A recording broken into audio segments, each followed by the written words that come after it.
Hello ulit sa inyo guys. Today po marami tayong mga packages na i-open. Laman po nito ay mga ganito 32650s. So, ang gusto po natin malaman ngayon ay kung mas sulit bang bumili ng brand new 32650s or yung mga old stock katulad nito. Pareho naman silang advertise na 6,000 mAh. So, kailangan lang natin malaman kung nag-hold pa rin ba ng 6,000 mAh ang mga ganito.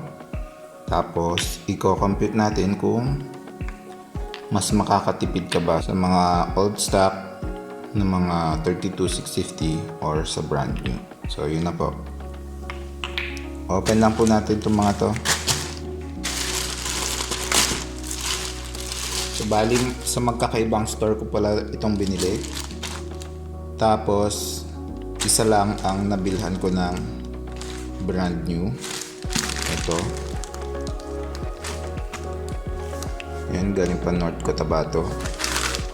Isa lang kasi yung nakita ko nagbebenta ng brand new. Naghahanap pa ako ng iba kaso out of stock na yung mga nagbebenta ng brand new. Or super mahal naman ng presyo nila. So, parang sa presyo pa lang panalo na yung mga old stock. So, ang mga pinipili natin yung magkakalapit ang presyo na old stock tsaka brand new. So, meron pa akong binilan dito mula Dagupan. Magkaibang store pero pareho ng address ang pinanggalingan. So, ewan ko kung bakit ganun. Isa lang ba yung seller nun or iisang store yon tapos may mga tauhan sila doon na magkaibang nagbebenta. So, baka malamang yung parehong pinanggalingan na yun, pareho lang din yung stock nila.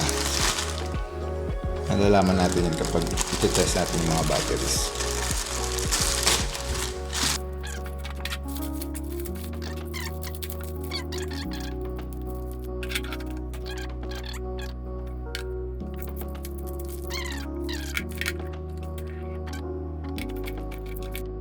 So, ito na po sila. At may humabol pang bagong brand new natin dito. So, dalawa na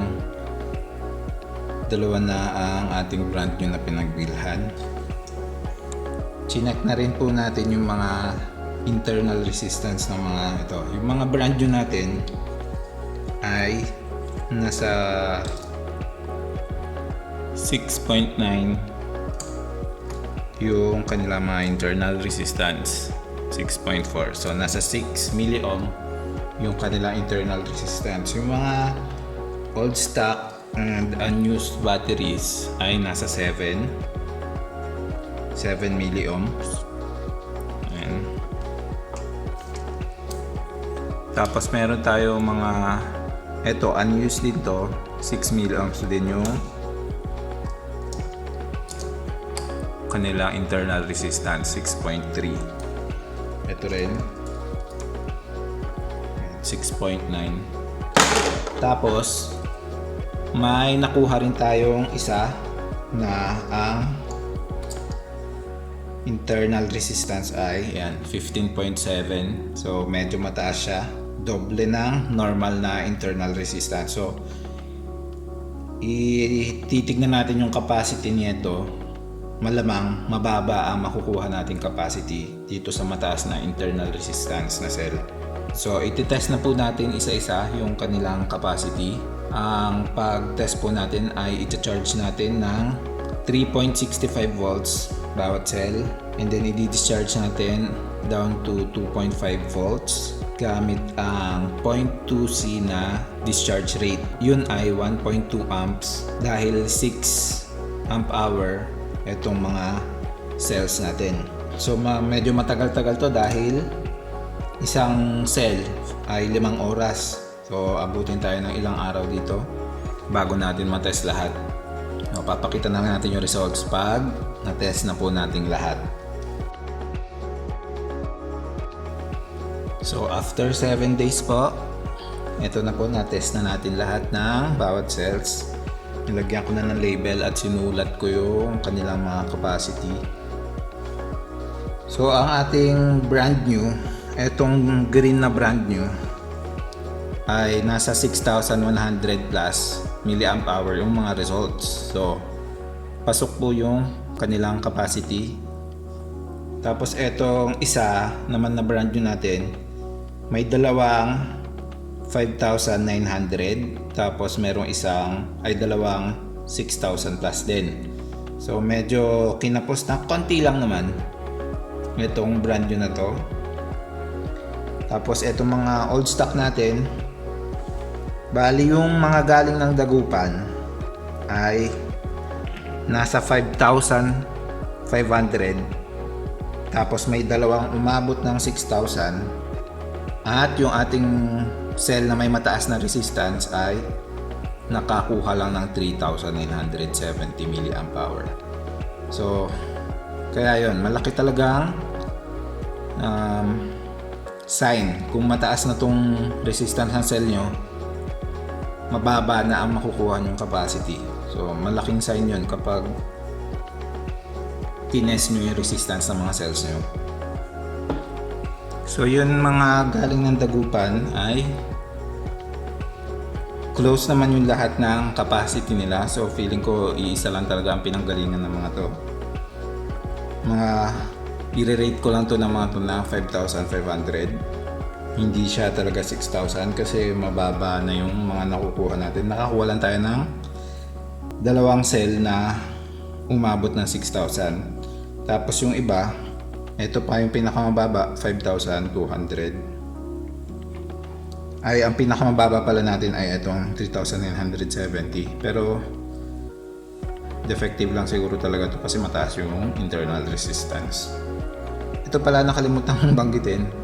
Ito yung ating old stock din. Pero lahat sila ay umabot ng 6,000. Ayan. So, maganda rin yung packaging nila. Ito nga yun yung latest kasi yung kanyang date ng manufacture, 2020. Unlike etong mga galing Dagupan, medyo matagal na ata. Ito 2020. At yung mga nakuha natin ay 6,000 plus milliamp hour. So parang brand new talaga to. Ang maganda pa sa seller nito ay tinetest niya yung internal resistance bago niya isend sa'yo. So plus dun sa seller ng cells na ito. So nung na-test na po natin lahat ng capacity nung lahat ng ating mga cells, ay trinay ko pong i-average yung data points ng mga discharge curve nila. At ito po yung nakuha natin na very interesting kasi makikita mo kung sinong cells yung consistent.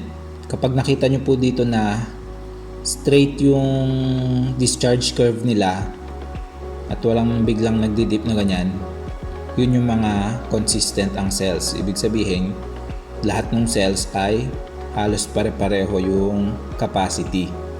So, ang pinaka-consistent po sa nakuha natin ay yung cells na may code na AD at WS. Yung AD po ay yun yung ating brand new cell na kulay green. Tapos etong WS po, ito yung discharge curve nila. Halos pareho. Yung WS po ay yung ating old stock din. Old stock and unused na cell. Pero 6,000 milliamp hour din yung nakuha nating capacity. So yung discharge curve niya ay halos kapareho nung isang brand new natin na cell. So ito sila. So sila yung nangunguna dito sa ating discharge curve. Ang sumusunod sa kanya ay etong gray. Ito po yung isa din nating brand new. Pero makikita nyo, hindi siya ganun ka smooth yung curve niya. Kasi may dalawang cell dito na mas mababa ang capacity. So makikita nyo dito, may ganito dito. So etong sumunod naman na discharge curve dito, etong brown dito ay ito yung ating cell na may code na DSP. Yung discharge curve niya ay maayos din, walang biglang bagsak. So ibig sabihin, consistent yung capacity ng mga cells niya. So yung capacity ng DSP natin ay nasa 5,700 mAh. Tapos sumunod na doon yung dalawa pa nating old stock na medyo inconsistent yung capacity. Kaya makikita nyo dito, eto may biglang bagsak dito. Ito po yung ating cell na may mataas na internal resistance. Nakakuha lang ng 3,900 plus na capacity. Tapos meron bagsak ulit dito kasi may isang cell ulit na mas mababa. Tapos yung dalawang cell umabot ng 6,000. So nakaabot dito. Yung isang old stock natin, may mababa din siyang capacity na dalawa. Tapos may medyo mataas na isa. So yan. So graph na ginawa natin, makikita natin na kung alin ang cells na consistent. So yung ating brand new na cells, consistent sila at mas mataas yung capacity nila. Yung isa nating old stock ay nag-behave na parang brand new. Tapos yung isa nating old stock din ay consistent yung kanyang capacity, pero hindi niya na-hit yung 6,000 mAh na rated capacity niya. Pero okay lang yun kasi at least consistent siya. So nandito po yung average na kanilang capacity at average na energy in watt hours. So makikita nyo po dito yan. Since alam na natin yung kanilang average na watt hour, pwede na po nating i-compute yung kanilang price per watt hour. So ginawa po natin ito. So sa ating chart na to, ang pinakamababa, yun ang gusto natin kasi yun yung pinakamababang presyo per watt hour na cell. So ang panalo po dito ay ang cell na may DSP code. Kasi 5.14 pesos lang per watt hour ang cell na yon. Ang second ay yung ating old stock din, pero umabot ng 6,000 mAh na capacity, kaya siya yung pangalawa. Pangalawa siya kasi mas mahal yung presyo niya kaysa sa cells ng DSP. So kung pareho siguro sila ng price, mas mababa ang price per watt hour nito kasi nakaabot siya ng 6,000 mAh. Pero mas mahal siya at 109 pesos.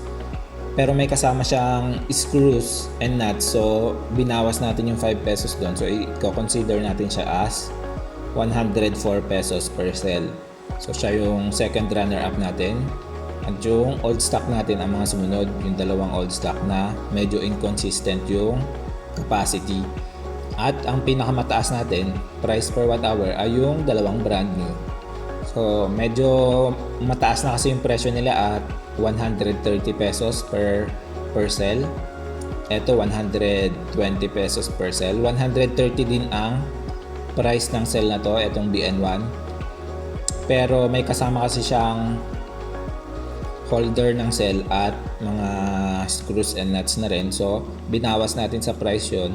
So parang 120 pesos per cell na lang to. Kaya siya mas mababa dun sa isang brand new. Since alam na natin kung ano ang mas mura, at ang mga mas mura nga ay yung mga old stock, kailangan na lang natin i-consider kung magtatagal ba yung mga cells na old stock. Well, hindi natin matetest yan ngayon kasi aabutin ng buwan or taon para bago natin maabot yung kanilang rated na charge cycles kasi medyo matagal i-discharge and charge yan.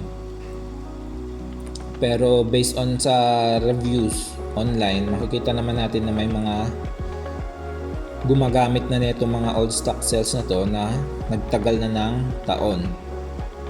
Mga 2 to 3 years, meron ng ganun katagal na gamit nila yung mga cells na to at sabi nila ay okay pa naman. So yan po, nakita na po natin na mas mura nga yung mga old stock na cells.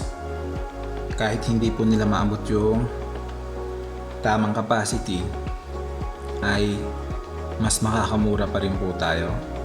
Ngayon, kailangan na lang po natin malaman kung yung mga old stock ba natin ay kayang mag-provide ng mas mataas na discharge rate. Kasi yung mga brand new natin, advertise na sila na kaya nila ng mag-provide na mas mataas na discharge rate. So, tinest po ulit natin yung mga cells at a higher discharge rate. So, ang ginamit po natin ay 6 amps kasi example, gagawa tayo ng 100 amp hour na battery bank.